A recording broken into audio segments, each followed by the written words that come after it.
মুন্সিগঞ্জের সিরাজদিখানে ফেগুনাসার নগর বাইতুল জান্নাত জামে মসজিদের ভিত্তিপ্রস্তর উদ্বোধন করেন সাবেক স্বাস্থ্য প্রতিমন্ত্রী মিজানুর রহমান সিনহা। শুক্রবার বেলা 11:30টার দিকে উপজেলার মালখানগর ইউনিয়নের ফেগুনাসার গ্রামে নতুন মসজিদের ভিত্তিপ্রস্তর উদ্বোধন করেন তিনি। এ সময় উপস্থিত ছিলেন শ্রীনগর উপজেলা বিএনপি সাবেক সভাপতি ও সাবেক উপজেলা চেয়ারম্যান আলহাজ মমিন আলী। সিরাজদি খান উপজেলা বিএনপি সাবেক সভাপতি বীর মুক্তিযোদ্ধা আব্দুল কুদ্দুস ছিলেন।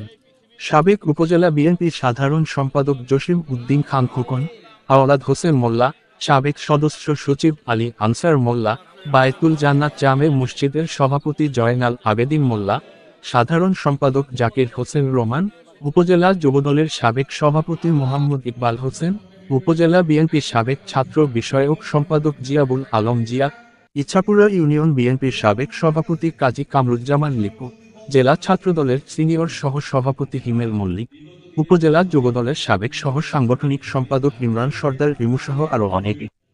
এর আগে ফেগুনাসার শিব মন্দির পরিদর্শন করেন সাবেক স্বাস্থ্য প্রতিমন্ত্রী মিজানুর রহমান সিনহা।